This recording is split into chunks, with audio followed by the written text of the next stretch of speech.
Hey everyone, welcome back to the Deep Dive. And today we're going really deep, like really deep into the world of philosophy, looking at how computers are changing our ideas about, right and wrong.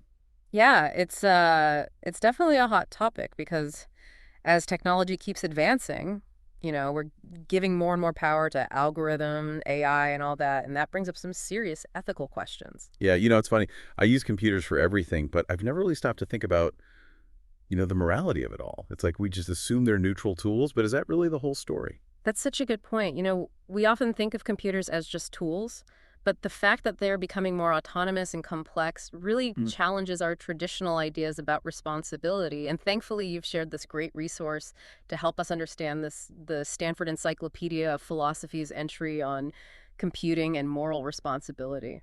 Okay, so before we get into how computers make things complicated, let's start with the basics. When we say moral responsibility, what do we actually mean? It's one of those things that everyone kind of gets, but can we define it? Absolutely. At its core, moral responsibility is about who deserves praise or blame for actions and their consequences. Think about it this way. If you see someone drowning and jump in to save them, that's praiseworthy. But if you stand by and do nothing knowing you could help, that's blameworthy. Okay, that makes sense.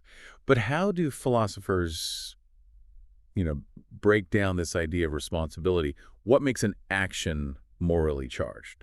Well, philosophers usually look for three key conditions. First, there's the causal connection, the idea that you actually played a part in the outcome. You can't be blamed for something you had zero control over. Right, like you're not responsible for the weather. Exactly. Right.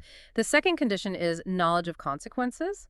To be held responsible, you should have reasonably been able to foresee the potential harm your actions might cause. So if you accidentally trip someone and they break their leg, you might be less blameworthy than if you intentionally push them, because in the first scenario, you couldn't have predicted the outcome. Precisely now, the third condition is freedom to act, meaning you had a genuine choice in the matter. You weren't coerced or forced if someone holds a gun to your head and makes you steal a car. You're not truly responsible for the theft. Okay, those conditions make sense. So how do computers throw a wrench into these neat and tidy categories? Well, let's start with that causal connection idea. With software, especially large, complex systems, it's often really tough to pinpoint who's responsible for what. Think about a self-driving car that causes an accident. Is it the fault of the programmers, the sensors, the AI, or even the driver who was supposed to be paying attention? Yeah, that's a good point. There are so many layers involved in even seemingly simple computer systems. It's like a recipe gone wrong. Who do you blame? The person who wrote the recipe, the person who bought the ingredients, or the person who actually baked the cake? It really is. And it's not just a hypothetical problem. The Stanford Encyclopedia of Philosophy brings up real-world examples like the Therac 25 radiation therapy machine. Due to software errors, it tragically overdosed patients. But who is responsible? The programmers, the hospital administrators who bought it, the technicians who used it. It became this tangled web of blame. And I imagine this distance that computers create makes things even trickier. Right. A programmer could write a line of code today that has unforeseen consequences years later, halfway around the world. How can you be responsible for something that's so far removed from your actions in time and space? That's another excellent point that distance in time and space is one of the key ways computing makes moral responsibility so slippery. The essay uses the term opacity to describe how most of us don't understand the inner workings of algorithms. We're kind of forced to trust them blindly, like the crew of the USS Vincennes, who relied on their Aegis system, which tragically led to the downing of an Iranian passenger plane. And then on the flip side, sometimes people distrust computers too much. The SE talks about the Therac 25 operators who ignored the error messages, thinking they were just glitches so computers can make it hard to assess risk, and that impacts our judgment. You've hit on a crucial issue. Computers don't just impact actions, they impact how we think and assess situations, which further muddies the waters of responsibility. So we've established that computers can really complicate the whole, who's responsible thing when it comes to moral responsibility. Mm. But what about computers themselves? Can they be held morally accountable for their actions? It sounds kind of sci-fi, but with AI getting smarter all the time, it feels like we need to seriously consider it. It's a question that's been debated for decades, and the Stanford Encyclopedia of Philosophy really digs into the arguments. Some philosophers argue that as AI becomes more sophisticated and seemingly autonomous, we might start to see it as having a kind of moral agency. Wait, hold on. Are we talking about computers having a sense of right and wrong, Right. like they're making conscious choices based on ethical considerations? Well, it's not quite that simple. Even defining moral agency is a whole philosophical debate in itself, but think of it like this. We hold children to a different moral standard than adults, right? And we might even hold our pets accountable for bad behavior, like chewing up the furniture. Okay, so we have different levels of moral responsibility depending on the agent's capacity for understanding and choice. But can a computer ever really grasp the meaning of its actions in the same way a human or even a dog can? That's the core of the debate. Critics argue that computers lack true understanding emotions and the capacity to suffer, which makes punishment meaningless. They're just tools reflecting the values of their creators. So even if a computer seems to be making its own choices, it's all based on the parameters set by humans.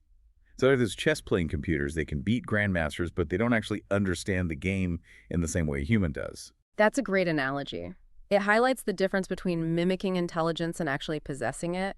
And the Concy talks about how the concept of intentionality is key here.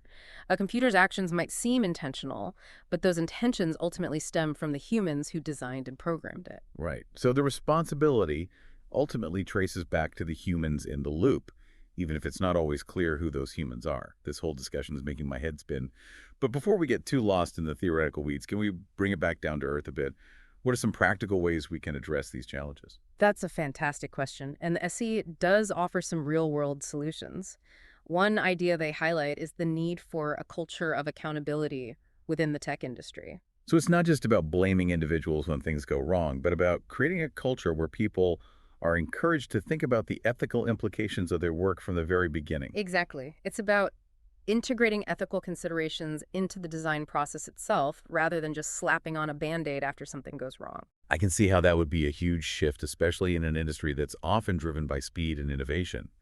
But how do you actually implement something like that? Well, it involves things like promoting ethical training for programmers, establishing clear guidelines for responsible AI development, and encouraging more transparency about how algorithms work. Transparency is a good point. It's hard to hold anyone accountable if we don't even understand what's happening under the hood. But even with the best intentions, sometimes things do go wrong. How can we ensure meaningful human oversight, even as AI gets more complex and powerful? The SE suggests two key conditions for meaningful human control: tracking and tracing. Okay, break those down for me. What do those terms actually mean in practice? Tracking means making sure that the technology's actions align with human reasons and values. It's about ensuring that the AI is serving our goals, not the other way around. So it's about keeping humans in the driver's seat, even as we're giving AI more and more control. Exactly, and tracing is about being able to identify who's responsible for any given action taken by the system. It's about establishing clear lines of accountability even in complex systems where responsibility can easily get blurred. That makes sense. If we can't trace back a decision to a human being, then it becomes almost impossible to hold anyone responsible. But isn't that going to get harder and harder as AI becomes more autonomous? It certainly is a challenge, and it's one that will require constant vigilance and adaptation, but the SEP argues that it's essential for preserving human autonomy and ensuring that technology serves our best interests. Okay, I'm following you. But let's be realistic for a moment. Even with all these safeguards in place, won't there still be times when things slip through the cracks? I mean, humans make mistakes, and I can't imagine AI will be perfect either. You're absolutely right, and that's where the idea of moral crumple zones comes into play. The SEC uses this term to describe how individuals often become scapegoats for systemic failures, even when they had very little control over the outcome. Right, I was thinking about this earlier with the Therac 25 and the Boeing 737 MAX crashes. It seems like the pilots or operators often take the fall, even if the root causes of the accidents were much deeper and more complex. It's a real problem, and it highlights the need for a more nuanced understanding of responsibility in these situations. We can't just blindly apply our traditional legal and ethical frameworks to these new technological contexts. So how do we avoid falling into that trap? How do we ensure that responsibility doesn't just get pinned on the most convenient target? It's a tough question, and one that will require a lot of careful thought and consideration, but the SE suggests that we need to shift our focus from individual blame to a broader understanding of the socio-technical systems at play.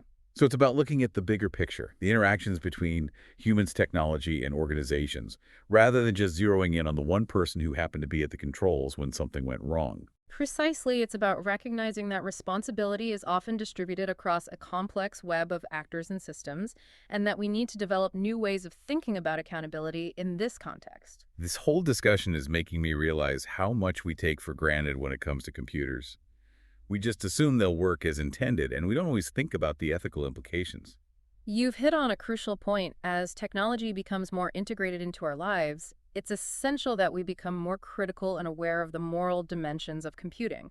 It's not just a jive for philosophers and ethicists, it's a responsibility we all share. You know, it's ironic we often think of technology as this neutral force, but the reality is that it's deeply intertwined with our values, our choices, our actions. That's a really insightful observation. Technology is a mirror reflecting back our own ethical complexities. Okay, this has been a seriously thought-provoking discussion. Yeah.